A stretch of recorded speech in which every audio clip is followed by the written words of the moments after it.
예순을 넘기고 나면 사람들은 입 밖에 꺼내지 않지만 누구나 비슷한 생각을 합니다. 나는 지금 행복한가? 이 질문은 젊었을 때와는 다릅니다. 젊었을 때는 앞날이 있으니까 지금이 힘들어도 나중에 나아질 거라는 기대가 있었습니다. 그런데 이제는 그 나중이 점점 줄어듭니다. 몸은 예전 같지 않고 자식들은 자기 삶이 바쁘고 친구들도 하나둘 연락이 뜸해집니다. 그러면서 문득 이런 생각이 듭니다. 내 인생, 이대로 끝나는 건가? 주변을 둘러보면 비슷한 나이인데도 확연히 다른 사람들이 있습니다.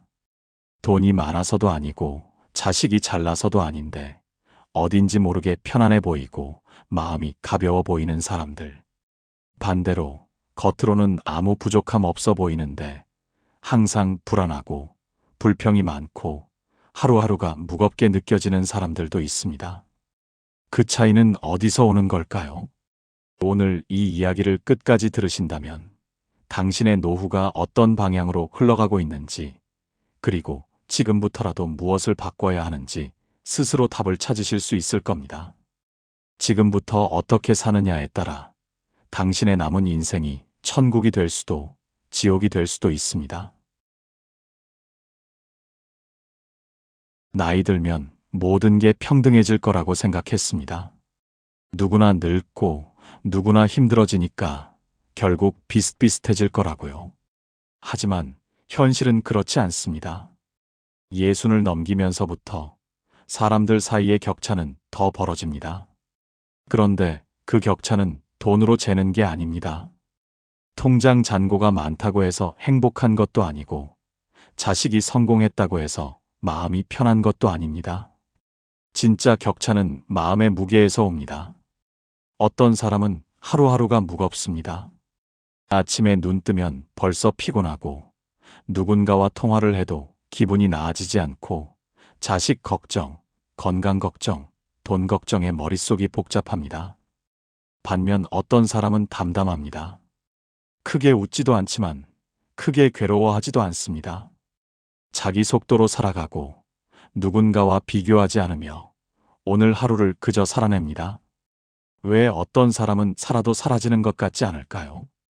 자꾸 남과 비교하고 자식한테 인정받으려 하고 건강을 당연하게 여기고 불필요한 관계에 에너지를 쓰고 큰 기쁨만 찾기 때문입니다. 이 차이는 어디서 올까요? 바로 무엇을 중요하게 여기느냐의 차이입니다. 나이가 들수록 체력은 떨어지고 기억력도 예전 같지 않습니다. 관계도 변합니다. 예전처럼 자주 만나지 못하고 말을 주고받아도 마음이 통하지 않는 경우가 많아집니다. 이럴 때 여전히 옛날 방식으로 살려고 하면 피곤해집니다. 자식한테 인정받으려 하고 친구들 사이에서 뒤처지지 않으려 하고 남들이 부러워할 만한 무언가를 가지려 했습니다. 하지만 진짜 팔자 좋은 사람들은 그런 것들을 하나씩 내려놓기 시작합니다. 그들은 알고 있습니다.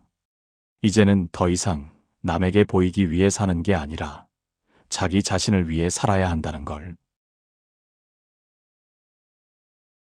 노년에 가장 팔자 좋은 사람의 5가지 비밀. 첫 번째, 건강을 관리가 아니라 삶의 중심으로 둔다. 젊을 때는 건강을 잃어도 회복할 시간이 있습니다. 조금 무리해도 며칠 쉬면 괜찮아집니다. 하지만 예순을 넘기면 그게 안 됩니다. 한 번 망가진 건 쉽게 돌아오지 않습니다. 무릎 한 번 다치면 몇 달을 고생하고 혈압 한 번 오르면 평생 약을 먹어야 합니다. 그런데도 많은 사람들이 건강을 관리 대상 정도로만 생각합니다. 1년에 한 번 검진받고 아플 때만 병원 가고 평소엔 대수롭지 않게 여깁니다. 그러다가 어느 날 갑자기 무너집니다. 제가 아는 김영호 씨가 그랬습니다. 70 초반까지 건강했습니다. 골프도 치고 등산도 다녔습니다. 주변 사람들한테 나는 80까지 이렇게 살 거야 하고 자신했습니다.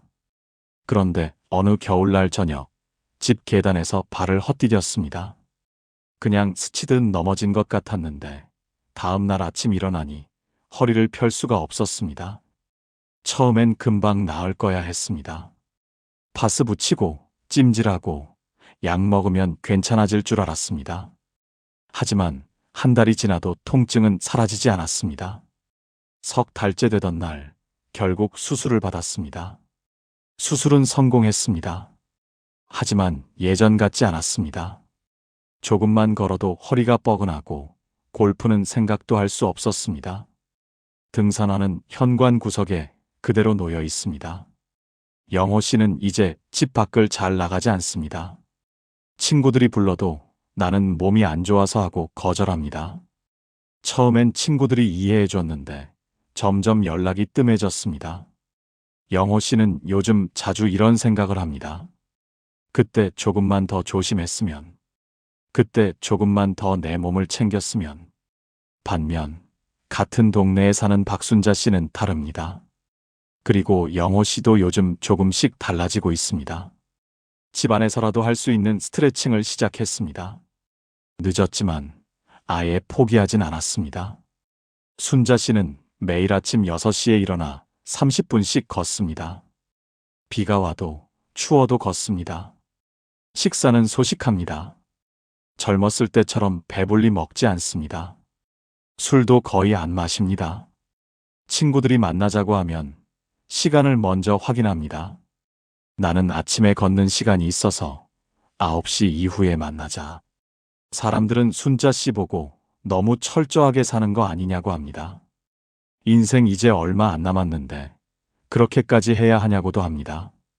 하지만 순자 씨는 이렇게 말합니다. 나는 누워서 사는 게 싫어요. 내 발로 걷고 내 손으로 밥 먹고 내가 나를 돌보면서 살고 싶어요. 그게 내 자유예요. 건강을 중심에 두는 사람은 하루하루가 다릅니다. 아침에 눈 떴을 때 몸이 가벼우면 그날 하루가 가볍습니다. 반대로 몸이 무거우면 아무리 좋은 일이 있어도 기분이 안 좋습니다. 건강은 사치가 아닙니다. 노년의 자유입니다. 두 번째, 자식과의 거리를 안다. 자식은 소중합니다. 하지만 자식에게 모든 걸 걸면 노년은 불행해집니다. 자식이 잘 되길 바라는 건 당연합니다. 하지만 그 바람이 집착이 되는 순간 부모도 자식도 힘들어지는 겁니다. 제가 아는 이정숙 씨는 평생 자식을 위해 살았습니다. 아들 둘, 딸 하나.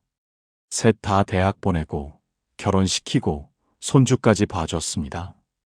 정숙 씨는 자식들이 자기 인생의 전부였습니다. 젊었을 때는 자식들 학원비 벌려고 새벽부터 일했고 나이 들어서는 손주 봐주느라 자기 시간이라고는 없었습니다. 그런데 70이 넘어서부터 자식들이 연락이 뜸해졌습니다. 처음엔 바쁜가 보다 했는데 한 달에 한 번도 안 오는 날이 많아졌습니다. 정숙 씨는 섭섭했습니다. 전화해도 네 하고 빨리 끊고 이번 주말에 올게요 해놓고 안 오고 손주 보고 싶다고 하면 요즘 애가 바빠서요 하더랍니다. 정숙 씨는 참다가 어느 날 큰아들한테 전화해서 울면서 따졌습니다. 엄마가 너희한테 뭘 잘못했니? 내가 이렇게까지 했는데 이제 와서 이러니. 그랬더니 아들이 한참 침묵하다가 말했습니다.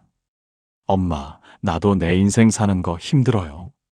회사 일도 힘들고 애 키우는 것도 힘들고 엄마가 바라는 만큼 못 해드려서 미안해요. 근데 그게 저한테는 부담이에요. 그 말을 듣고 정숙 씨는 얼어붙었습니다. 자식이 자기를 부담스러워한다는 게 충격이었습니다. 전화를 끊고 나서 정숙 씨는 며칠 동안 잠을 못 잤습니다. 그러면서 생각했습니다. 내가 뭘 잘못한 걸까? 아니, 내가 너무 많이 준 걸까? 처음 몇 달은 힘들었습니다. 전화하고 싶은 마음, 손주 보고 싶은 마음을 참는 게 쉽지 않았습니다. 하지만 정숙 씨는 꾹 참았습니다. 자식한테 전화 자주 안 했습니다. 오라고 조르지도 않았습니다. 손주 보고 싶어도 보고 싶다는 말을 삼켰습니다. 대신 혼자서 할 수 있는 일을 찾았습니다. 복지관 가서 친구 사귀고 도서관 가서 책도 읽고 요가 수업도 들었습니다. 처음엔 어색했습니다. 평생 자식 중심으로 살았는데 갑자기 나를 위해 산다는 게 낯설고 쓸쓸했습니다. 하지만 점점 익숙해졌습니다. 복지관에서 만난 친구들과 웃고 책을 읽으면서 시간을 보내고 요가를 하면서 몸이 가벼워지는 걸 느꼈습니다. 그랬더니 신기한 일이 일어났습니다. 자식들이 먼저 연락하기 시작했습니다. 엄마, 요즘 뭐 하세요? 이번 주말에 갈게요. 부담이 없으니까 오히려 더 편하게 찾아오더랍니다. 정숙 씨는 이제 압니다. 자식은 내 소유가 아니라는 걸. 자식도 자기 인생이 있다는 걸. 반대로 끝까지 자식한테 매달리는 사람들도 있습니다. 매일 전화하고 자주 오지 않으면 섭섭해하고 손주 안 보여주면 서운해합니다. 그러면 자식들은 부담스러워합니다. 피하게 됩니다. 그리고 부모는 더 외로워집니다. 자식과의 거리를 아는 사람은 자식을 잃지 않는 겁니다. 오히려 더 가까워지는 겁니다. 구독과 좋아요는 저에게 큰 힘이 됩니다. 세 번째, 인간관계를 정리한다. 나이 들면 친구가 줄어듭니다. 어쩔 수 없습니다. 누군가는 몸이 아프고, 누군가는 멀리 이사가고, 누군가는 세상을 떠납니다. 그런데 문제는 남아있는 사람들마저 만나면 피곤한 경우가 있다는 겁니다. 만나면 자랑만 하는 사람, 자식 이야기, 손주 이야기, 돈 이야기. 듣고 있으면 괜히 내가 초라해집니다. 아니면 만나면 불평만 하는 사람. 건강이 안 좋다. 자식이 속 썩인다. 세상이 왜 이러냐? 듣고 나면 기운이 빠집니다. 이런 사람들과 계속 만나면 내 노년도 무거워집니다. 제가 아는 최병철 씨는 65의 친구 관계를 크게 정리했습니다. 젊었을 때 친하게 지내던 사람들 중에서 만나면 기분 좋아지는 사람만 남겼습니다. 처음엔 미안했습니다. 내가 너무 이기적인 건 아닐까? 친구를 이렇게 버려도 되는 걸까? 하지만 어느 날 오랜 친구 하나와 만났을 때 확실히 깨달았습니다. 그 친구는 만나자마자 자기 아들 자랑을 시작했습니다. 대기업 임원이 됐다. 해외 지사로 발령났다. 손주가 영어를 잘한다. 병철 씨는 웃으면서 들었습니다. 하지만 집에 돌아오니 기분이 무거웠습니다. 내 아들은 평범하게 사는데 나는 뭐가 부족한 걸까? 그날 밤 병철 씨는 생각했습니다. 이제 남은 시간이 얼마 없는데 피곤한 사람 만날 시간이 없어. 그 후로 병철 씨는 1년에 서너 명 정도만 꾸준히 만납니다. 그 친구들과는 진짜 속 깊은 이야기를 합니다. 웃기도 하고 위로도 받고 만나고 나면 마음이 가벼워집니다. 연락이 끊긴 친구들 중 일부는 서운해했습니다. 요즘 왜 연락 안 하냐고 문자가 오기도 했습니다. 병철 씨는 솔직하게 답했습니다. 미안해. 나는 이제 나를 위해 살고 싶어. 만나면 기분 좋은 사람들하고만 시간을 보내고 싶어. 몇몇은 화를 냈습니다. 병철 씨도 처음엔 마음이 불편했습니다. 내가 너무 냉정한 건가? 친구를 이렇게 버려도 되나? 밤에 잠이 안 올 때도 있었습니다. 어떤 날은 그래, 다시 연락해볼까 하다가도 그 친구 만나고 나면 또 피곤했던 기억이 떠올랐습니다. 하지만 시간이 지나면서 그게 옳은 선택이었다는 걸 확신하게 됐습니다. 만나고 나서 피곤하지 않고 혼자 있어도 외롭지 않으니까요. 반면 어떤 사람들은 친구가 많은 걸 자랑합니다. 나는 친구가 많아. 한 달에 몇 번씩 만나. 하지만 그 만남이 진짜 즐거운지는 모르겠습니다. 의무처럼 만나고 형식적으로 웃고 집에 돌아오면 허전합니다. 인간관계는 숫자가 아닙니다. 질입니다. 노년의 팔자 좋은 사람은 많은 사람을 아는 사람이 아니라 진짜 통하는 사람 몇 명을 가진 사람입니다. 네 번째, 비교를 멈춘다. 젊었을 때는 비교가 동력이 됩니다. 저 사람보다 더 잘 살아야지, 저 사람보다 더 벌어야지, 그런 마음이 앞으로 나아가게 만듭니다. 하지만 노년의 비교는 독입니다. 나이 들면 비교할수록 초라해집니다. 누군가는 자식이 잘나고, 누군가는 건강하고, 누군가는 돈이 많습니다. 그걸 보면서 나는 왜 이 모양일까 하면 하루하루가 비참해집니다. 제가 아는 한명숙 씨가 그랬습니다. 명숙 씨는 평생 남들과 비교하며 살았습니다. 젊었을 때는 친구보다 더 좋은 집에 살고 싶었고, 자식은 남들보다 더 좋은 대학 보내고 싶었습니다. 그런데 70이 넘어서 주변을 보니까 친구 중 하나는 아들이 의사고, 다른 친구는 손주가 해외 유학 갔더랍니다. 명숙 씨 자식들은 평범하게 살고 있습니다. 아프지 않고 빚 없이 그냥 그렇게 살고 있습니다. 그런데 명숙 씨는 만족하지 못했습니다. 친구들 만나면 기가 죽고 집에 돌아오면 우울했습니다. 내가 뭘 잘못했길래 내 자식들은 이 모양일까? 그렇게 몇 년을 보냈습니다. 그러다가 어느 날 같은 아파트에 사는 할머니 한 분이 돌아가셨습니다. 그분 자식은 정말 잘 나갔습니다. 대기업 임원이었습니다. 명숙 씨도 부러워했던 집이었습니다.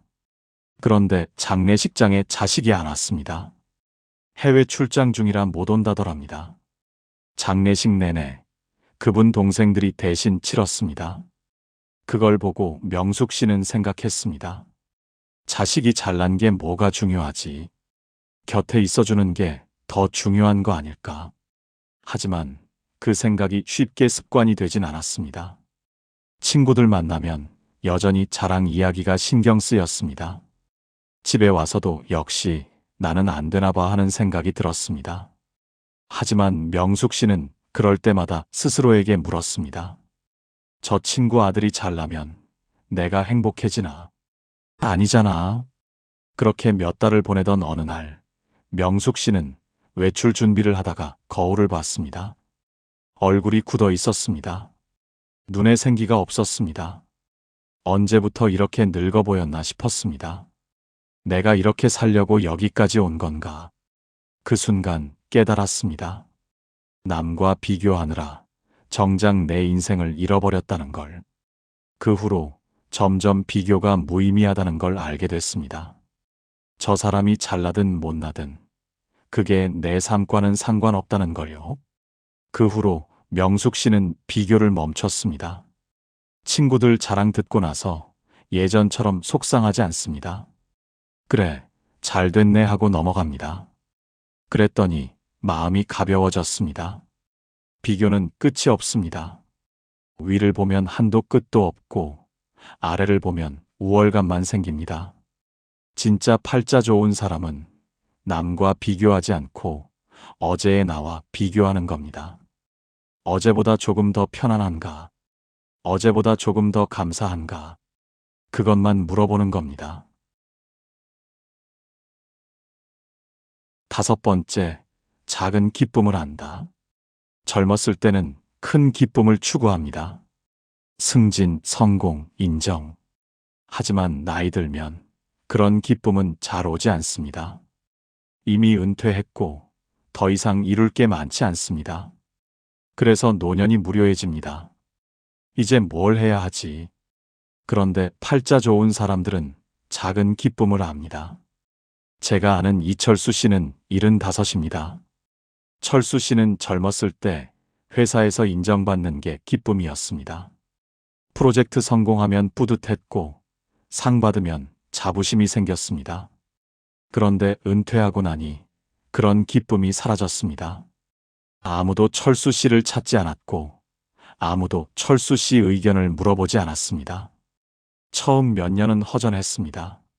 나는 이제 쓸모없는 사람이구나. 그러다가 우연히 베란다에 화분을 하나 놓았습니다. 토마토 모종이었습니다. 처음엔 그냥 심어봤습니다. 특별한 기대 없이. 그런데 며칠 지나니 새싹이 올라왔습니다. 신기했습니다. 매일 아침 나가서 확인했습니다.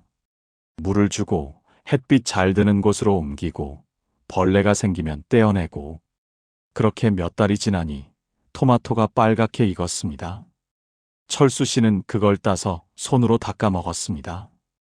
크지도 않고 시장에서 파는 것만큼 예쁘지도 않았습니다. 하지만 철수 씨는 그게 그렇게 뿌듯했습니다. 내가 키운 거구나. 그 후로 철수 씨는 매일 아침 베란다에 나가서 화분에 물을 줍니다. 토마토도 키우고 고추도 키우고 상추도 키웁니다.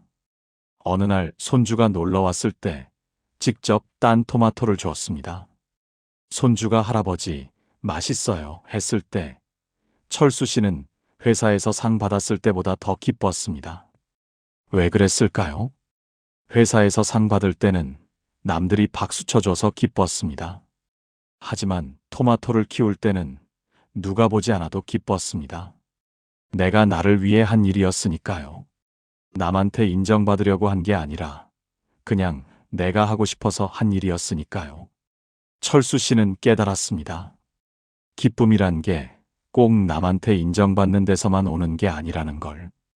작은 것에서도 얼마든지 올 수 있다는 걸. 아침에 눈 떴을 때 몸이 아프지 않은 것. 창밖에 햇살이 들어오는 것. 밥이 맛있는 것. 화분에 새싹이 올라온 것. 이런 것들이 기쁨이 됩니다. 반면 어떤 사람들은 큰 기쁨만 찾습니다. 여행이라도 가야 하나. 뭔가 대단한 걸 해야 하나. 그런데 막상 여행을 가도 몸은 피곤하고 돌아오면 허전합니다. 노년의 행복은 거창한 데 있지 않습니다. 매일의 작은 순간들에 있습니다. 아침 햇살, 따뜻한 차 한 잔, 누군가와 나눈 짧은 대화, 오늘 하루 아프지 않았다는 것. 이런 것들을 기쁨으로 느낄 수 있는 사람이 진짜 팔자 좋은 사람입니다. 여기까지 들으셨다면 어쩌면 이런 생각이 드실 수도 있습니다. 나는 이미 늦었어. 지금 와서 바꾸기엔. 그 마음 압니다. 평생을 한 방식으로 살아왔는데 이제 와서 달리 산다는 게 쉬울 리 없습니다. 평생 자식 걱정하며 살았는데 갑자기 거리를 둔다는 게 쉬울 리 없습니다. 평생 친구들과 어울려 살았는데 관계를 정리하는 게 편할 리 없습니다. 평생 남들과 비교하며 살았는데 비교를 멈춘다는 게 하루아침에 될 리 없습니다. 하지만 한 번에 바꾸려 하지 마세요. 오늘 하나만 달리 해보는 겁니다. 건강을 중심에 두는 것. 내일 아침 30분만 일찍 일어나서 걸으면 됩니다. 거창하게 헬스장 등록하고 운동복 새로 사고 그런 거 안 해도 됩니다. 그냥 운동화 신고 집 앞 한 바퀴 도는 것부터 시작하면 됩니다. 자식과의 거리를 조정하는 것. 오늘 전화하지 않아도 괜찮습니다. 보고 싶다는 말 한 번 참아보는 겁니다. 자식도 숨통이 트이고 나도 마음이 편해집니다. 만나면 피곤한 사람한테는 다음 약속을 잡지 않으면 됩니다. 미안해할 필요 없습니다. 내 시간은 내가 지키는 겁니다. 친구 자랑 듣고 나서 그래, 잘 됐네 하고 넘어가면 됩니다. 마음속으로 그건 내 인생이 아니야 한번 중얼거려 보는 겁니다. 오늘 저녁 창밖을 보면서 오늘 하루도 살았구나 그렇게 생각해 보면 됩니다. 이 모든 건 큰 결심이 필요한 게 아닙니다. 그냥 오늘부터 조금씩 다르게 생각하면 됩니다. 처음엔 어색할 겁니다. 익숙하지 않을 겁니다. 이게 맞나 싶을 겁니다. 하지만 조금씩 천천히 해보는 겁니다. 한 번에 바꾸려 하지 말고 오늘 하나만 달리 해보는 겁니다. 노년의 행복은 무언가를 더하는 게 아니라 무언가를 빼는 데서 옵니다. 불필요한 걱정을 빼고 불필요한 관계를 빼고 불필요한 비교를 빼고 나면 남는 건 지금 이 순간입니다. 그리고 그 순간이 당신의 노년을 만듭니다. 인생은 결과가 아닙니다. 얼마나 많이 가졌는가, 얼마나 성공했는가, 그런 것들로 평가되지 않습니다. 진짜 중요한 건 어떤 마음으로 살았는가입니다. 무거운 마음으로 살았는가, 가벼운 마음으로 살았는가. 노년의 팔자 좋은 사람은 특별한 사람이 아닙니다. 그냥 마음을 가볍게 만드는 법을 아는 사람입니다. 당신의 노년은 지금 이 순간부터 시작됩니다. 오늘 저녁, 자기 전에 눈 감고 한 번만 생각해 보세요.